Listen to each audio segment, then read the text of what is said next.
계속해서 이어서 여러분에게 말씀 전하는 것은 같은 본문입니다. 마가복음 11장 2절부터 4절까지 말씀입니다. 제가 봉독합니다. 이르시되 너희는 맞은편 마을로 가라. 그리로 들어가면 곧 아직 아무도 타보지 않은 나귀 새끼가 매어 있는 것을 보리니 풀어 끌고 오라. 만일 누가 너희에게 왜 이렇게 하느냐 묻거든 주가 쓰시겠다 하라. 그리하면 즉시 이리로 보내리라 하시니 제자들이 가서 본즉 나귀 새끼가 문 앞 거리에 매어 있는지라 그것을 푸니. 아멘. 저는 고등학교 시절에 아랍 지역에서 살았습니다. 근데 이 아랍어를 배우는데 가장 먼저 배운 것이 항상 그렇듯이 욕이었습니다. 근데 지금 30년 전이었는데도 지금도 저는 그 욕을 기억을 합니다. 엔타의 하말이라는 그런 말인데요. 아랍에서는 가장 심한 욕입니다. 근데 우리 한국 분들은 욕을 너무 많이 해가지고 이게 욕일까라고 생각될 정도의 욕인데 아랍에서는 가장 심한 욕이에요. 엔타라는 것은 너는 이라는 얘기고요. 하말이라는 것은 이게 이제 히브리어도 똑같이 하말이라고 쓰는데요. 덩키란 얘기예요. 너는 당나귀다가 아랍에서 가장 큰 욕입니다. 왜냐하면 당나귀는 말보다 느리고요. 그리고 멋있게 생기지도 않았고, 거기다가 오늘 나오는 이 당나귀는 낙이 새끼다라고 이야기합니다. 낙이 새끼다. 그러니까 어린 낙이에요. 그 당시 어린 낙이는 사람을 태울 수도 없고요. 태워본 적도 없고 또 뭐 일을 할 수도 없고 별 쓸모가 없어요. 거기다가 엄마 당나귀나 졸졸 쫓아다니면서 엄마를 귀찮게 하는 불편한 존재입니다. 근데 중요한 것은 오늘 본문에 보면 예수님께서 이 어린 당나귀를 쓰시겠다, 주님께서 쓰시겠다라고 말씀하십니다. 이 어린 당나귀는 오늘 본문에 보면 묶여 있다라고 얘기하거든요. 우리가 구절을 다시 한 번 더 볼까요? 2절부터 이렇게 보면요. 2절에 보면 나귀 새끼가 매어 있어요. 묶여 있습니다. 4절에도 보면 또 얘기하죠. 나귀 새끼가 문 앞거리에 매어 있습니다. 묶여 있어요. 나귀 새끼가 묶여 있습니다. 나귀 새끼가 묶여 있어요. 자꾸 제가 새끼 하니까 욕 같은데 아까 처음부터 욕으로 시작해서요. 어린 나귀죠, 그렇죠? 어린 나귀가. 근데 이것으로 끝나는 게 아니라 2절 보면 묶여 있어요. 매어 있는 것을 보리니 근데 풀어서 끌고 오라 그렇죠. 주님께서 풀어주십니다. 나귀 새끼를 풀어주세요. 4절에도 보면 나귀 새끼가 문 앞거리에 묶여 있는데 매어 있는데 그것을 푸니라고 얘기합니다. 주님께서는 그 나귀 새끼를 푸셔서 풀어주셔서 주님께서 사용하시는 것을 보게 되어집니다. 저는 이 어린 나귀 새끼를 보면서 우리의 모습을 봅니다. 우리의 모습을 참 힘없고 능력 없고 어린 나귀처럼 어떤 면에서 아직 쓰임도 받지 못하는 우리의 모습이 바로 어린 나귀의 삽교의 모습이 아닌가. 어딘가에 매여 있는 우리의 모습을 보여줍니다.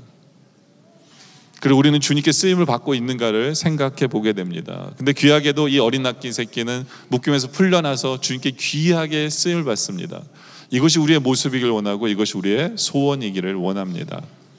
그래서 오늘 설교 제목이 뭐냐 하면 우리의 묶임을 푸시고 사용해 주시는 주님의 은혜입니다.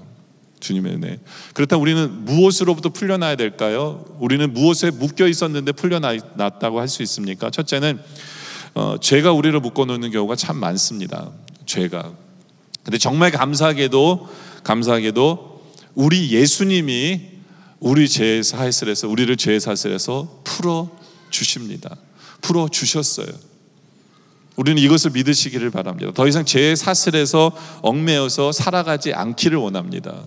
왜냐하면 주님이 용서해 주셨다고 하셨기 때문에 예수님을 믿는 그 순간 지금 짓는 죄, 과거에 졌던 죄, 미래에 진 죄마저 주님께서 다 용서하셨다고 말씀해 주셨으니까 여러분은 믿고 죄의 사슬에서 풀린 것을 믿고 사시기를 바랍니다. 두 번째로는 우리는 사람에게 묶여 있는 것을 보게 되어집니다. 어떤 분이 저한테 이런 얘기를 하셨어요. 목사님, 저는요 결혼한 지 20년이 되었는데 그동안 제가 바보가 다 되었습니다 라고 얘기하더라고요. 그래서 예전에는 바보 아니었나? 뭐 이런 생각을 하게 되는데요. 그분이 저한테 그런 얘기를 하시더라고요. 제가 고등학교 3학년 때는 학생회장까지 지낸 사람입니다. 근데 이 남편이랑 20년 동안 살면서 늘 이 남편에게 듣는 얘기가 뭐냐 하면, 네가 뭘 안다고 그래, 넌 그냥 집에 있어, 아무것도 할 줄 모르는 바보 같으니 라는 얘기를 늘 듣다 보니까 이제는 뭘 하려면 두렵습니다. 두려워서 아무것도 못해요. 어디 가서 사람을 만나는 것도 두렵습니다. 진짜 아무것도 모르는 바보가 된 것 같아요. 이렇게 얘기하더라고요. 저는 그 얘기를 들으면서 그런 생각했어요. 이분이 이렇게 고백하면 얼마나 좋을까. 어떻게 고백하느냐, 목사님 저는요 고등학교 때는 별로 신통치 않았는데요, 이 남편을 만나고요 제가 인생의 꽃이 피었습니다. 예? 우리 남편이 나의 부족한 점을 채워주고요, 도와줘서 이제 멋진 여자로 제가 바뀌었습니다. 이런 해방의 고백을 들었으면 얼마나 좋을까라는 생각을 해봅니다. 여러분 남편과 아내, 여러분의 만남은 어떠셨습니까? 예. 혹시 남편이라는 이유로 아내를 묶어서 엄청난 가능성을 파괴하는, 그래서 부자유하고 쓸모없는 여자로 만들어 놓은 것은 아닙니까? 또 반대로 아내는 어떻습니까? 여러분의 남편에게 지나친 잔소리를 해서 남편을 기가 죽어서 사회생활에도 지장을 주는 그런 사람을 만든 건 아닙니까? 예. 우리는 우리 예수님께 이런 기도가 필요한 것 같아요. 주님, 만남의 축복을 주세요. 그리고 이제부터라도 내가 내 배우자에게 그 묶음을 푸는 도구가 내가 되게 해주세요. 내가 나를 돌아보면서, 나를 회개하면서 내가 이 사람의 묶어놓는 것을 풀어주세요. 또 다른 만남을 통해서도 우리 자녀들에게도 만남의 축복을 주셔서, 주님, 이 묶여있는 것을 풀고 자유하며 이들이 정말 세상에서 능력을 행하며 살아갈 수 있게 해주세요. 이런 기도가 우리에게 있어야 된다라는 거죠. 또 그것을 들어 응답해 주시는 분이 우리 주님이십니다. 세 번째로 우리는 뭐에 묶여 있냐? 우리는 상처들에 묶여 있어요. 상처들에. 어릴 때부터 자라나면서 부모로부터, 선생님으로부터, 환경으로부터 우리는 수많은 그냥 상처 속에 살아요. 상처 속에 살아요. 그런데 중요한 것은 우리 예수님은 우리의 치료자 되시는 분이세요. 우리 예수님 우리의 치료자 되시는 분입니다. 오늘 이 시간 여러분들이 주님, 나에게 치료의 광선을 나에게 비침으로 말미암아 이제는 내가 상처로 인해 하지 못했던 그 묶임에서 풀려나 이제는 힘있게 이 세상에서 살아가게 해주세요. 오히려 내가 다른 사람을 치료하는 도구로 쓰임받게 해주세요 라고 기도하며, 이것이 여러분의 소원이고 또 그렇게 역사하시는 주님을 바라보기를 원합니다. 네 번째는 우리는 우리 육신의 약함이 우리를 묶어 놓습니다. 어떤 분이 그래요. 목사님, 저는 날 때부터 몸이 약해서 아무것도 못해요 라고 하는 분이 있어요. 그거는 변명이 될 수가 없어요. 어떤 면에서 아무것도 안 하니까 더 약해지는 거예요. 시각장애인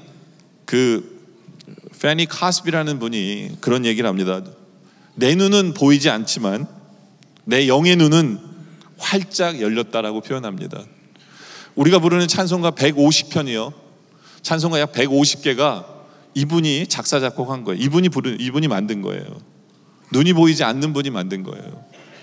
여러분들, 우리가 내 몸이 약하다는 게 변명이 될 수가 없어요. 내 육신의 약함, 내 건강이 나를 메어놓는, 거기에 묶여있는 나의 모습을 봅니까? 우리 주님 앞에 기도하세요. 주님, 풀어주세요. 주님, 푸셔서 나를 이제 사용해 주세요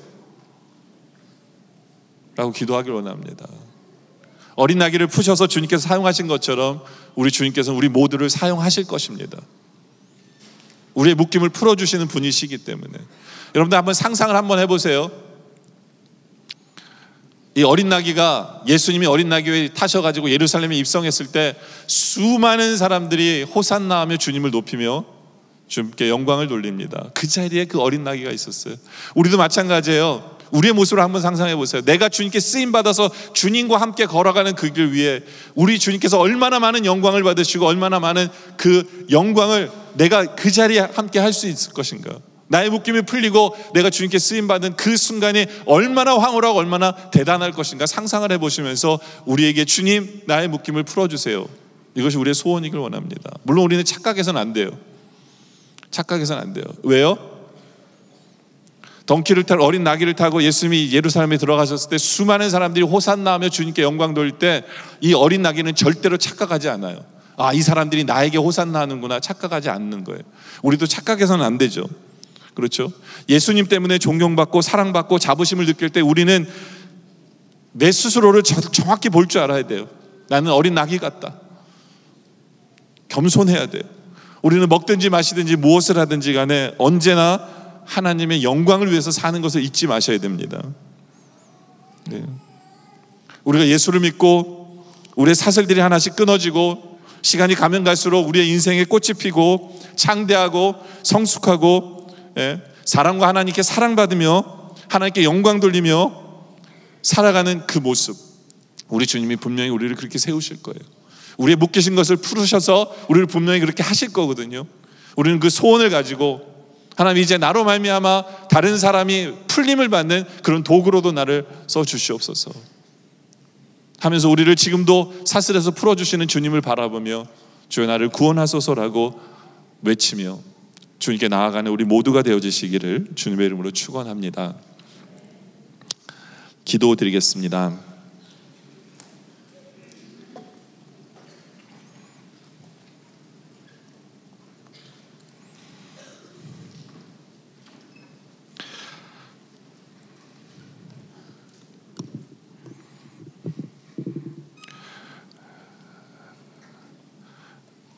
아버지 하나님,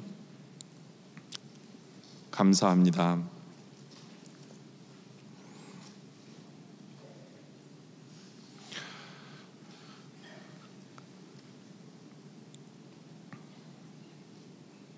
우리가 수많은 부분에 묶여 있고 매여 있는 그러한 우리의 모습인데 예수님께서 이 땅에 오시고 나의 죄를 위해 다 씻어주시며 사해주심으로 말미암아